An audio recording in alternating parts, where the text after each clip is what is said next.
Hi. Is this thing on? No. No? Okay, whatever. Sorry for the delay. Thank you for coming. And I prepared a little something. Okay. So, Mrs. Teson, our WOW speaker for today, is a highly respected member of both the English department and the Clayton community as a whole. She teaches topics and themes in American Lit, as well as honors American Lit. In her free time, she writes letters of recommendation for students, and she also takes pictures at dead writers' grave sites. Just before my junior year, I had almost the same exact experience and the same conversation with countless Hal alum.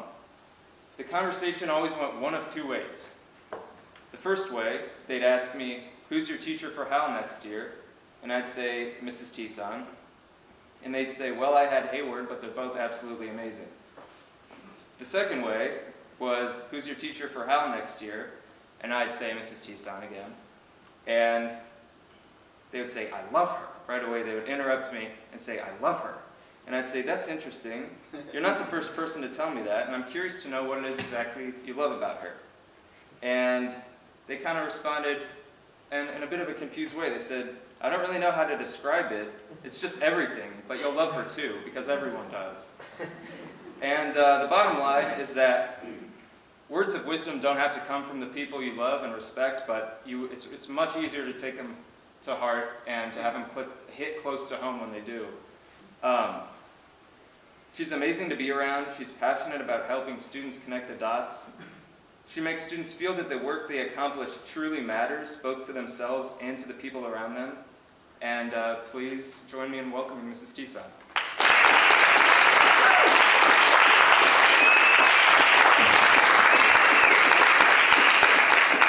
For the last week, Richard Simon has been challenging me not to cry during this speech, and I told him that I knew I wouldn't, but Jeffrey's introduction makes me want to cry, so thank you very much, Jeffrey. I appreciate more than you can know your words. I'm looking out, and as you guys were coming in, I was seeing all these faces that I know and some faces that I don't know, and so I want to go through the obligatory thank you really quickly before I get into my speech. First of all, thank you to Peter and Jeffrey and the WOW committee for asking me to speak here today. I was very honored when they asked me.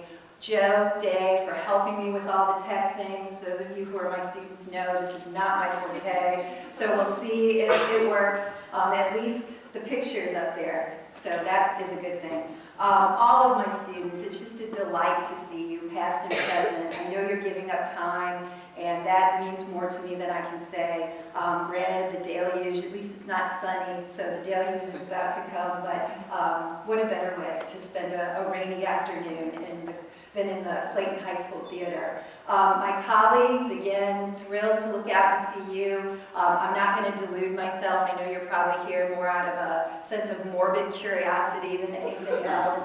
My cherished friends, I love you guys. You know who you are. Thank you so much. My office mate, Katie, didn't think she could be here, and now I see her, and I'm thrilled by this. Many of you had the privilege of seeing my beloved sister and parents come in. I invited them here today so that maybe they could get a sense of how I earn my jack every day for the last 25 years. And then finally, the absolute love of my life, my best friend, my soulmate, my husband Bob, who is also here. Our three kids couldn't be here, two are in college, and one is at track, but shout out to them. Hopefully they'll watch it on YouTube. But my husband will tell you, when Jeffrey and Peter first approached me about doing this in the fall of this year, I was absolutely elated because I knew I would have the opportunity to talk about anything I wanted to for 45 minutes. And I thought about it, I pondered, and as the day got closer and closer, my husband will also testify that in the night he would sense the cold sweat, the nightmares, the mutterings that were starting to break out. So again, I thank him for listening to me just spout endlessly about this. Almost over, and we won't have to talk about it anymore. So while I was thinking about what it was that I was going to talk about today, I started to go through my Rolodex of where I acquired my wisdom, when did I acquire it, from whom, what was the wisdom, how did I use it, And then, of course, the questions of eternal whys, why, how, what, why, the answers, all of those questions about life that we all wonder about. So as I was going through that Rolodex, I realized there were two common threads that are really the source of everything I think or have the audacity to believe is my acquired wisdom, and that is the Four Noble Truths of Buddhism. Those of you who have either studied it or are Buddhists know that basically they center around the notion of pain and suffering. And of course, those of you who know me know I'm dark and know pain and suffering is something I'm kind of all about as far as my teaching of literature goes. But the way to truth, the way to enlightenment is to feel pain and suffering and to recognize that dark human desires are often at the source of that pain. Is there a path we can take to alleviate the pain? And then finally, once we find those fleeting moments of happiness, part of our wisdom comes from knowing that they are indeed fleeting, and that in order to find that sort of truth and knowledge, we've got to go through the cycle again and experience pain. But I also realized that in considering these Four Noble Truths, there was a vessel that proved that they are real to me. They're just not philosophical, metaphysical truths. And that vessel is country music. So what I want to show you today is that the four great truths are revealed to us through country music. So that's why the slide, and some of you guessed it was Elvis, J.D. Salinger, so shame on you, I'm here to school you. But that's the reason why the picture of Johnny Cash and all his transcendent man in black, and I asked my husband, do I dare say it, but I'm going to, badass splendor, is looking at you down from the screen because he is such a source of the wisdom. So I wanted to start by talking about how I discovered Johnny Cash, and I think my family will particularly appreciate these moments. First of all, that's me when I was 4, and as you can see, I was kind of the little whippersnapper, a little glint in my eye, ready for adventure. And this may be a semi-false memory, but it's very vivid in my head. I was about 4 years old. I was out playing, 1968. Johnny Cash's definitive, seminal album, Johnny Cash at Folsom Prison, had been recorded in January of that same year, released in May. So my memory is that in the summer of 1968, I was outside playing, probably catching lightning bugs in glass jars. And that's what we did when we were little kids in 1968. We played with glass jars, we went down into sewers to find balls or whatever we could find, and there were never parents around to stop us. So for that, I know I achieved some great wisdom. But in any case, it was nighttime, and I remember everything was right with the world. Jack Buck's voice was coming from some radio, emanating from some window, and my mom had called me in, so I burst into the living room of our small fluorescent home, and I immediately saw something that arrested my attention, and it was Johnny Cash on the screen. And what you guys have to realize is that when you're 5 years old and you already have an inclination to really be attracted to tall, dark-haired men, that the sight of Johnny Cash and hearing that low, baritone, beautiful voice of his was just something I could not walk away from. You just don't do it. It's an act of sacrilege and blasphemy. So my memory, though it may be a semi-false one, I just like it anyway, is that I was standing in front of the TV. My dad was on the couch, the back of the room. He was a JC devotee at that time as well. And my memory wants to say that I said, "Daddy, is that God?" And before my dad could answer, Johnny Cash, in his resplendent voice, answered thusly. Hello, I'm Johnny Cash.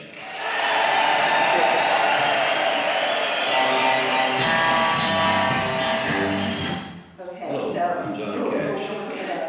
All right. So in any case, Johnny Cash, that was the experience that made me start to recognize one of the first great noble truths of Buddhism, and that is life is pain. You guys know anything about the album? It's groundbreaking on so many levels, and one of them is the fact that it is a completely live recording, and Johnny banters frequently with the prisoners, the prison guards, the guy who's recording the production, and never once at any time is he patronizing, does he talk down, does he talk above, but his ability to connect with the really most despicable people on the planet is absolutely amazing in terms of his understanding the nature of pain and suffering. Folsom Prison is a maximum security prison that is surrounded by an 18-foot concrete wall with ribbons and ribbons of concertina wire surrounding the whole property. So when you are behind the walls of Folsom Prison, you are there forever.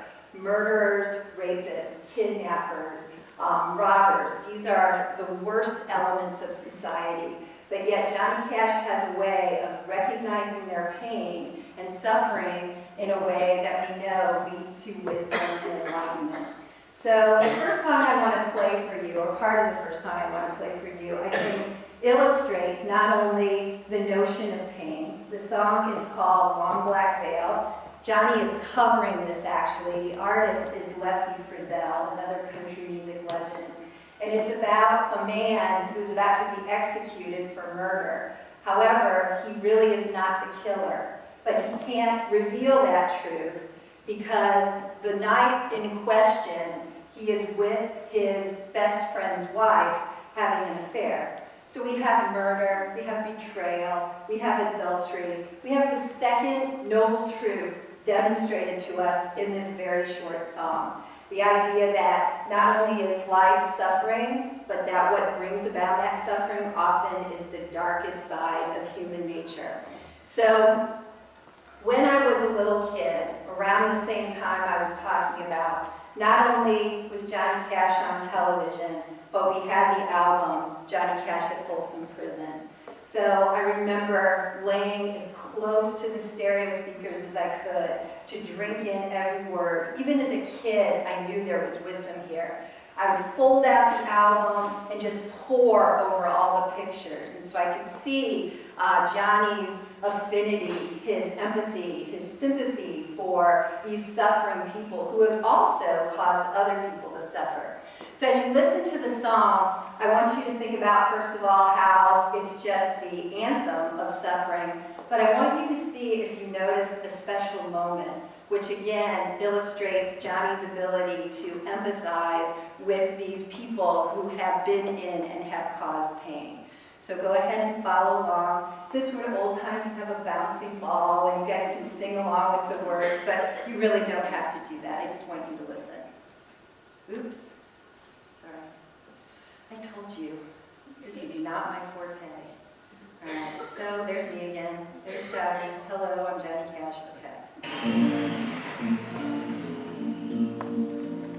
10 years ago, on a cold, dark night, someone was killed beneath the town hall lights. There were few at the scene, but they all agreed that the slayer who ran looked a lot like me. She walks these hills in a long black veil.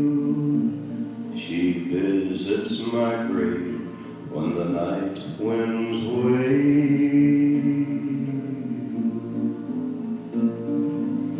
Nobody knows, nobody sees, nobody knows but me.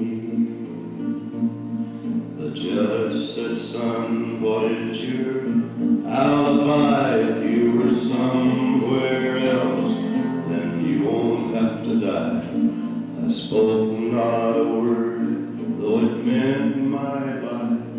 I'd been in the arms of my best friend's wife.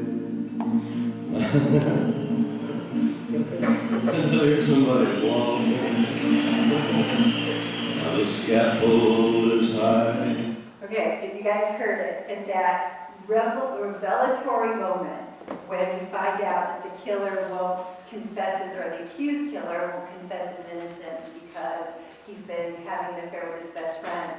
Somebody laughs in the crowd, and Johnny laughs back and he says, "Did I hear somebody applaud?" And the crowd goes nuts, they cheer and holler. So we can look at that as being irreverent in terms of witnessing other people's suffering.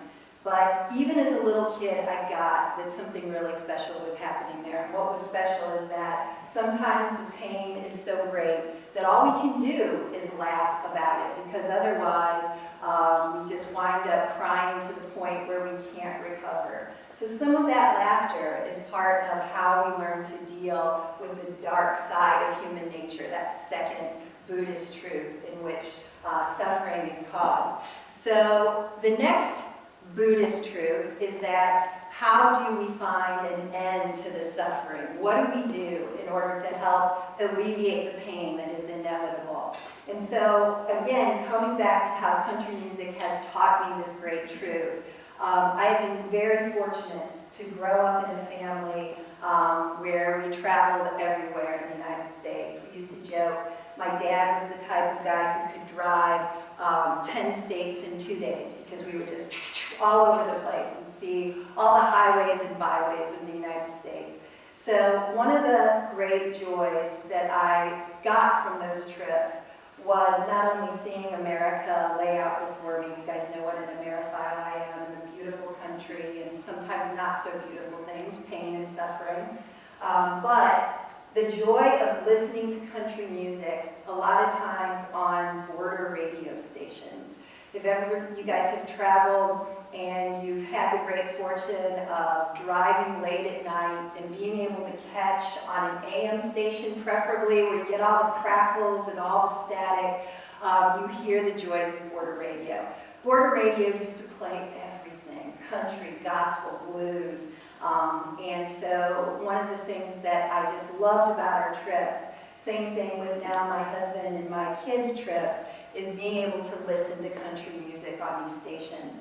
So my point here is that in listening to this music on the road is where you find the escape. The road is where you contemplate, you have moments of clarity.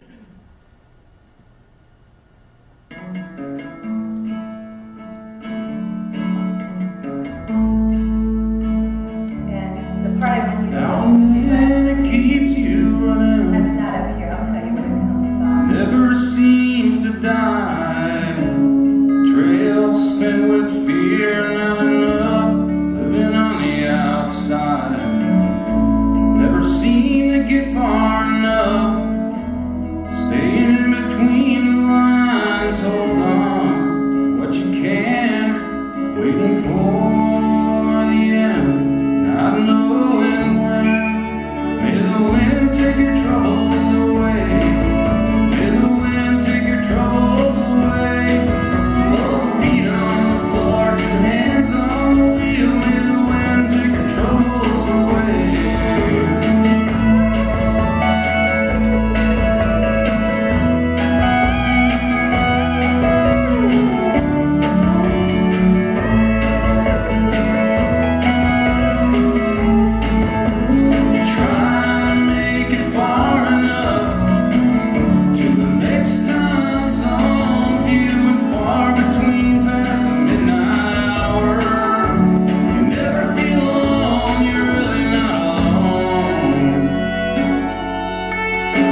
sorry for the awkward segue into the song, but hopefully as you guys watched the lyrics, you saw, first of all, being in the car. So for me personally, that's one of my escapes from pain and suffering, is being able to be in the car alone or with my family, listening to country music.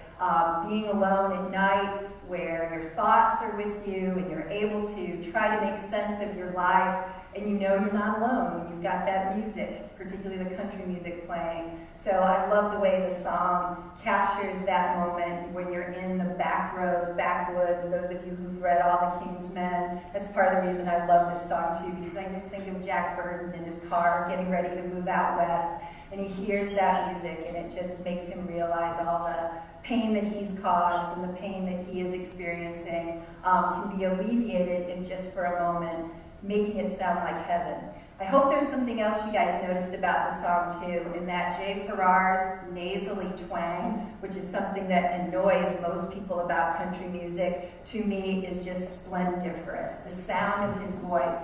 But when you combine it with the sublime sound of that steel guitar, I do feel like I'm in heaven. So that's part of the way I escape pain and suffering, is through this method.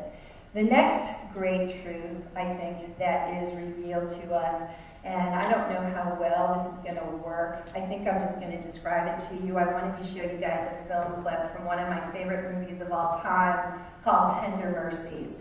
It stars Robert Duvall, and it's a story about an ex-country singer who has hit rock bottom. He's a drunk.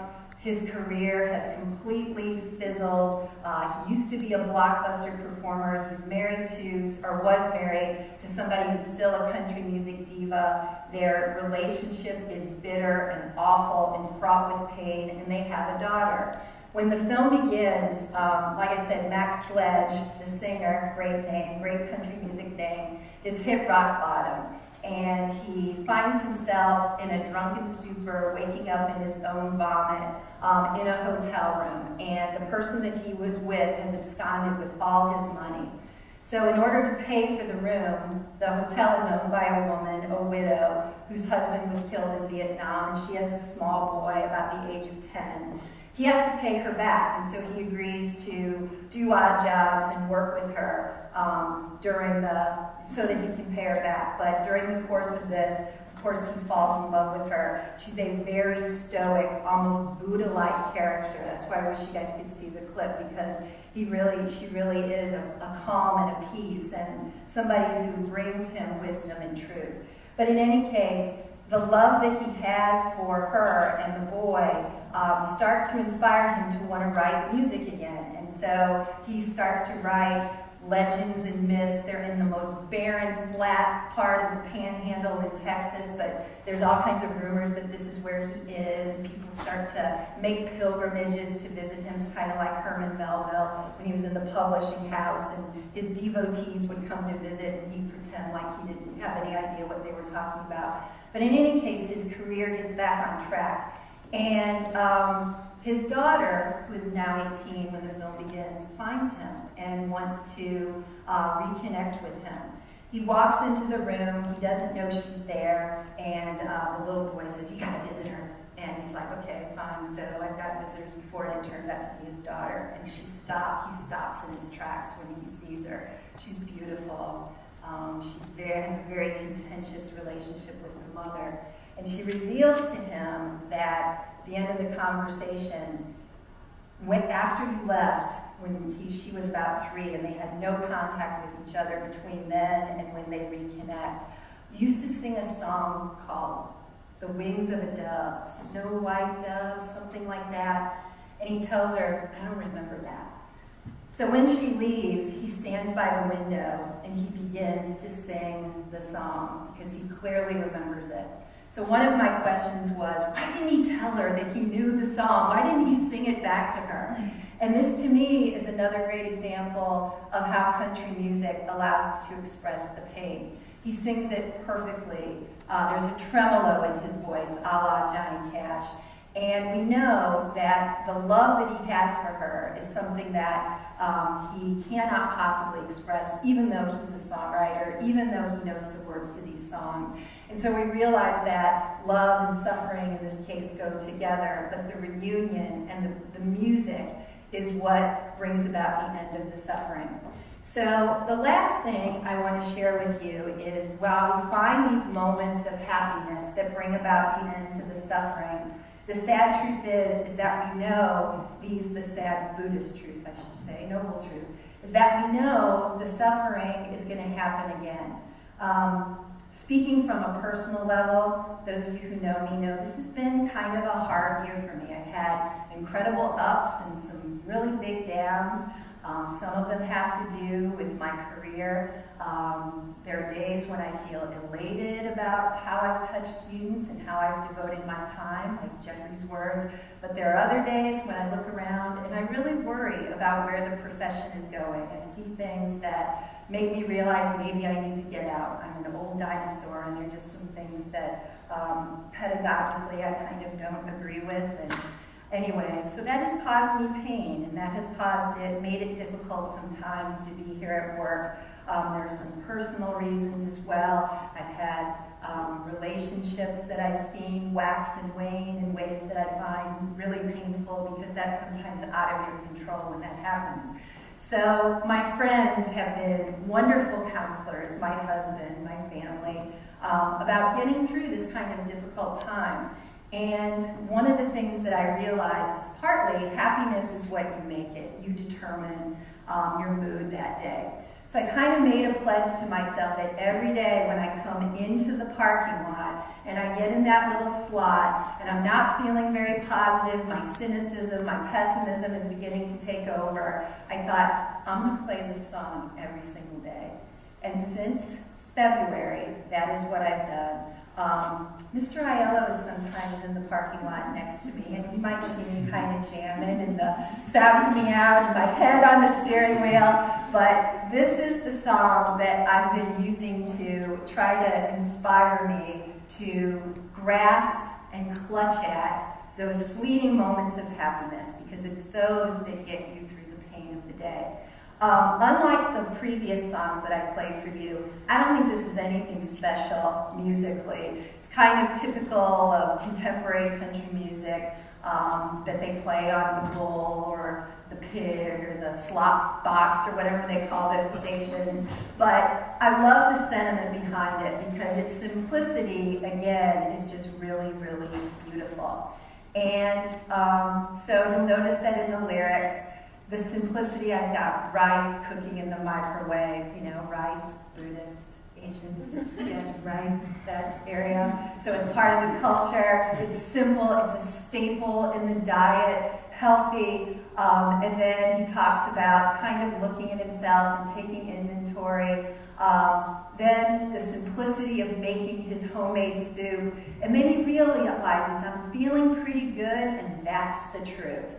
So that affirmation, it's neither drunk or drug-induced. And then he goes on to talk about it's a great day to be alive. Just the fact that the sun is shining. And I think it sounds trite, but I do think that when we wake up in the morning, it's another gift. It's another opportunity to make something out of our day. So I'm going to play, I'm going to play this song for you. And then I want to show you a final film clip from the movie that I described for you. So we'll get to the part. I wanted to point out the end too, where he's literally looking in the mirror and trying to take stock of who he is as a person. And there's some bumps in the road, but he realizes he is where he is now. And I love the line that it's been 15 years since I left home, said good luck to every seed I sown, gave it my best, and then I left it alone. So that's the sentiment.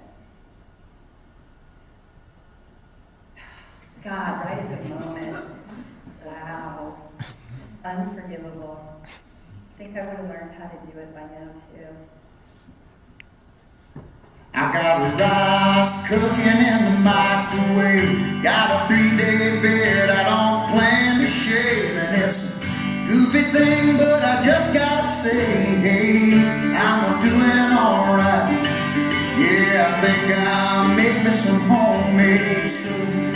Feeling pretty good, and that's the truth. It's neither drink nor drug induced, no, I'm just doing alright.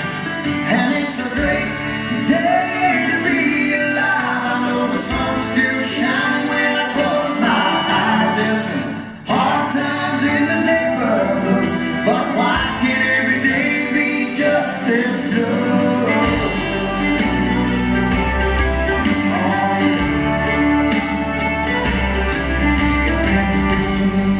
Since I left home, I said good luck to every seed I'd sown. If it my birthday, then I left it alone. I hope they're doing alright. Now I look in the mirror and wonder what I see. Along those there staring back at me. Long in the tooth, but harmless as can be. Lord, I guess he's doing alright. And it's a great day.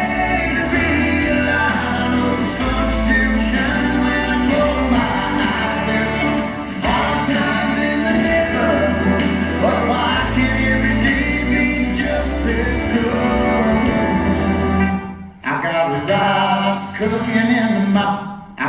Ironically, I've been at Clayton for 15 years, so you can make out of that whatever you want to. All right, so the last thing I'm going to show you is a film clip from the movie that I was describing, and I just don't think it's possible to say whatever words of wisdom I've given you here today any better than the way Max Sledge says it. The Buddhist truths are all encompassed in this little scene, where at the end of the film, his daughter has been killed in a car accident. She eloped with the drummer of her mother's band. And he starts to ask the metaphysical question, the eternal why. Why am I here? Why did I not die in the car accident that I was in when I was her age? And so he talks about happiness, and I want you to hear what he has to say about it in a way that I think really brings us back full circle to the life is pain. You have to recognize the darkness that brings about the suffering. You have to find a path to get you to that happy place, but you gotta also remember that that happiness you're feeling is elusive and fleeting. So bear with me a second. We couldn't get this to embed. All right, so this is a very painful scene to witness. He's seeing his wife for the first time, or his ex-wife, and the daughter's been killed, and she can't deal with the pain of this. She's on sedatives and in bed. He's right here. Don't Dixie. Bad language here too, so.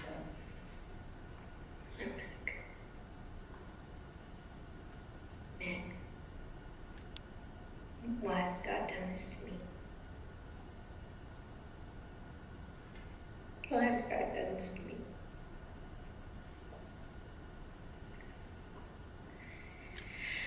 Oh, you know, I did everything I could to stop Rod. Begged and I pleaded. I gave her everything the world should have won.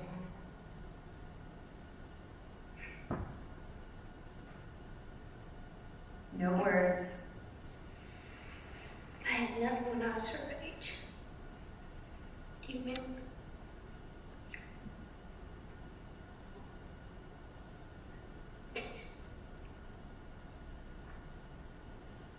Gave everything money could buy.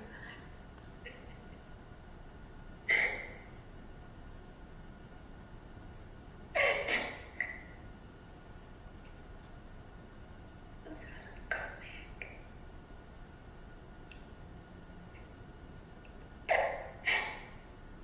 No, see, I want to see my little girl. No, I brought her back here to be with me. Just let me help me out. I want to be with my little girl. Let me die, you son of a bitch!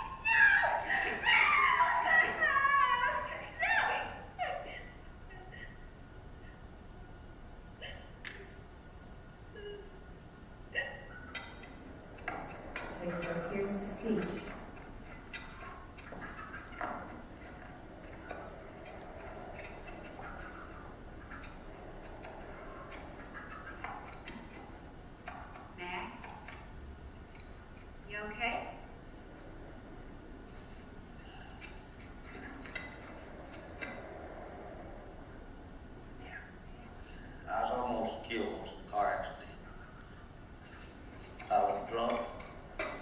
side of the road, and I turned over 4 times.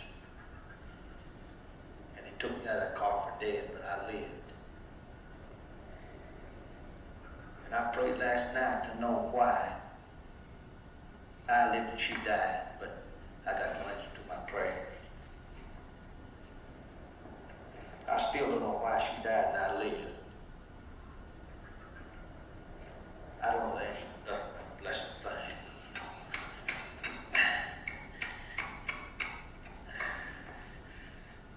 I don't know why I wandered out to this part of Texas drunk and you took me in and pitied me and helped me to straighten out, marry me. Why? Why did that happen? Is there a reason that happened? And Sonny's daddy died in the war.